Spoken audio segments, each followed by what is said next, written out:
শুভ সকাল বন্ধুরা, কিন্তু পোলট্রি এক্সপার্ট চ্যানেলে জানাই আপনাদের স্বাগতম।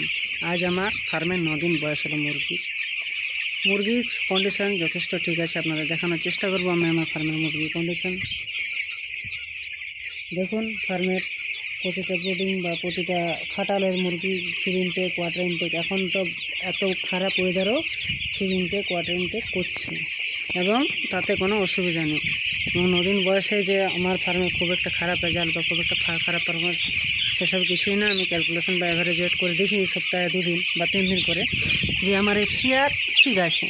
আমার এফসিআর ঠিক আছে, অর্থাৎ আমার ফার্মের কোনো অসুবিধা নেই। যাই হোক, আজ 9 দিন বয়স, সেরকম কিছু ব্যাপার নেই। সকালবেলায় এখন কিডনি মেডিসিনই চালাচ্ছি এবং টুথ ভিনিগার ভিজিয়ে দিয়েছি। কীভাবে ভিজিয়ে দিয়েছি ওটার একটা শর্ট ভিডিও করব। এবং আমি কালকের থেকে ট্রাই করছি যে প্রতিটা প্রবলেম বা যেসব ফার্মের প্রবলেম হয়, যেগুলো E coli, kidney, gout, IBH, IBD, CRD, কক্সি, সব কিছুর একটা করে শর্ট ভিডিও দেওয়ার চেষ্টা করব। এবং তার চেয়ে বেশি ইম্পর্ট্যান্ট হচ্ছে সবচেয়ে প্রিভেজ বা ফার্স্ট স্টেজে যে ব্রুডিং নিউমোনিয়া, সেটা সম্পর্কেও দেওয়ার চেষ্টা করব। তো ব্রুডিং নিউমোনিয়া নিয়ে আমি একটু আলোচনা করব আজ। ব্রুডিং নিউমোনিয়া হচ্ছে এমন একটা সমস্যা, যদি আপনার শেড, বর্ষাকালে এখন সবারই শেড ভেজা, যদি আপনার শেড ভেজা থাকে অবশ্যই ব্রুডিং নিউমোনিয়া আসবে। এবং ব্রুডিং নিউমোনিয়াতে ভয়ঙ্কর দিক ক্ষতি হয়, কেননা আপনার পাখি ঘেমে যাবে, আপনার পাখি আপনার ছোটো থাকবে, আপনার পাখি ক্যাটস হয়ে যাবে প্রচুর। সেক্ষেত্রে আপনি পুরো পরিশ্রমটা আপনার বেকার হয়ে যাবে। তাই ব্রুডিং নিউমোনিয়া একটা সাংঘাতিক পদক্ষেপ বা সাংঘাতিক দিক, এটা হচ্ছে পোলট্রি ফার্মে। তাই আপনার সহজ উপায় আছে, আপনার যেখানে ব্রুডিং করছেন হয়তো আপনার শেডটা হালকা কিছুটা ভেজা আছে, হতেই পারে আবহাওয়া খারাপের জন্য ভেজা থাকতেই পারে। যদি ওরকম কোনো কন্ডিশন থাকে তাহলে আপনারা যে ঢালাইয়ের জন্য যে সাদা ত্রিপল বা চটটা ব্যবহার হয় না, ব্রুডিংয়ের নিচে প্রথমে ওটা পাতবেন, তারপর তুষ দেবেন, তারপরে পেপার পাতবেন, অবশ্যই লক সিস্টেমের পেপারটা পাতবেন। কীভাবে লক সিস্টেম হয় সেটা আমি দেখিয়ে দেবো পরবর্তীকালে। ওভাবে যদি করেন তাহলে আপনার যে নিচের জলটা সেটা আপনার তুষে উঠবে না, এবং তুষে যদি আপনার না ওঠে তাহলে আপনার ফার্মে ব্রুডিং নিউমোনিয়া আসার চান্স 100% কমে যাবে। এবং দ্বিতীয়ত, আপনার যদি ফার্মে মনে হয় যে পাখি আমার একটু উইক বা দুর্বলতা ভাব আছে ফার্স্ট উইক, বিশেষ করে 1 থেকে 5 দিন বয়সে যেরকম প্রবলেমগুলো হয়, সেই প্রবলেম যদি ওরকম হয় তাহলে আপনারা সহজ একটা ঘরোয়া পদ্ধতি বলুন। কারণ আমি চাই যে ন্যাচারাল মেডিসিন ইউজ করে আপনারা যথেষ্ট লাভবান হোক। আমি কোম্পানির মেডিসিন আমি ইউজ করি, হ্যাঁ, তবে বেশিরভাগটাই ন্যাচারাল মেডিসিন উপরে ডিপেন্ড করি। সো ন্যাচারাল মেডিসিন হিসাবে আমি এটাই বলতে পারি যে ন্যাচারাল মেডিসিন ওইসব দিক থেকে হচ্ছে, আপনি যদি কাগজি তো চেনেন সবাই কম বেশি, কাগজি ব্যবহার করেন, সেক্ষেত্রে কিন্তু আপনার ব্রুডিং নিউমোনিয়া বা পাখির যে ঘামা ভাবটা সেটা কেটে যাবে অবশ্যই।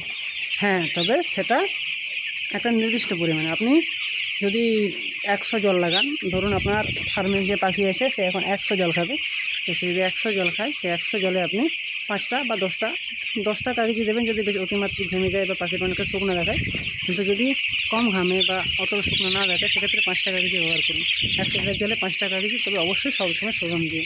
কেননা এখন বারবার একটা কথাই বলি, বর্ষাকালে সবচেয়ে বড় লক্ষ্য রাখার ব্যাপার হচ্ছে জলের পিএইচ। কেননা বর্ষাকালে জলের পিএইচ উঠবে নামবে, কখন কী হবে কেউ বলতে পারেন। তাই ব্রুডিং নিউমোনিয়াটা একটা বিরাট ইম্পর্ট্যান্ট দিক, এবং তাছাড়া ইকোলয়েডটা একটা ইম্পর্ট্যান্ট দিক। এবং বর্ষাকাল মানে হচ্ছে সমস্ত রোগের রাজত্বকাল। সো সমস্ত রোগ যাতে না আসে, সম্পূর্ণ ন্যাচারাল মেডিসিনের উপর আপনি ভরসা রাখুন। নেচার কখনোই আপনাকে ধোকা দেবে না। আপনার হয়তো কোনো একটা অ্যান্টিবায়োটিক বা কোনো একটা ভিটামিন আপনি বাজার থেকে কিনুন, সেটা ফ্লপ পেরে যেতে পারে, ফলস হয়ে যেতে পারে। অনেক সময় অনেকেই করে না যে ডুপ্লিকেট ওষুধ বের করে দেয়, সেই রকম হতেই পারে। কিন্তু আপনি যদি ন্যাচারালভাবে তৈরি করেন, ধরুন আপনার ইকোলাই প্রবলেমে যদি আপনি টুথ ভিনিগার ইউজ করুন, সেটাই কোনো ইফেক্ট থাকবে না বা সেটার কোনো মধ্যে ডুপ্লিকেট থাকবে না। এবং তারপর ধরুন আপনার কিডনি প্রবলেমের জন্য যদি আপনি আখের রস বা খেজুর গুড়, নর্মাল গুড়, কিংবা আরও কিছু যেগুলো ন্যাচারাল মেডিসিন আছে সেগুলো যদি ব্যবহার করেন, সেক্ষেত্রে কোনো ক্ষতি হবে না। এবং প্রতিটা জিনিসের এরকম ছোটো ছোটো ন্যাচারাল দিক আছে। হ্যাঁ, তবে অবশ্যই যদি আপনি ফিডের সাথে ফার্স্ট উইকে একবার হলুদ মিশিয়ে খাওয়াতে পারেন, একটা বিরাট অ্যান্টিবায়োটিক হলুদ। কারণ হলুদ আপনারা জানেন যে হলুদ একটা বিরাট কার্যকরী দিক। সেটা যদি আপনার বাড়িতে, মানে গুঁড়ো হলুদটা না, যদি আপনার শুকনা হলুদ থাকে, বা হয়তো আপনি আফটার 14 দিন বা 15 দিন আমাদা যেটা বলে, আমাদাটা একবার ব্যবহার করলেন, তবে ট্রাই করবেন ফিডের সাথে ব্যবহার করতে। কেননা ফিডের সাথে ব্যবহার করলে ইফেক্টটা কম হবে এবং ডোজের কনজামশনটা কম হবে। সো এই জন্য এগুলো হচ্ছে কথা, ছোটো ছোটো জিনিস জানা যাবে, অনেক কিছু বোঝা যাবে। এই জন্যে বলি বারবার যে পিন্টু পোল্ট্রি এক্সপার্ট চ্যানেলকে সাবস্ক্রাইব করুন। আপনাকে সমস্ত রকম ন্যাচারাল মেডিসিন দিক থেকে বা বায়ো ন্যাচারাল মেডিসিন দিক থেকে অবশ্যই সাহায্য করব, এবং যতটুকু আমি জানি সেটুকু নলেজ দেওয়ার আমি সম্পূর্ণ চেষ্টা করব।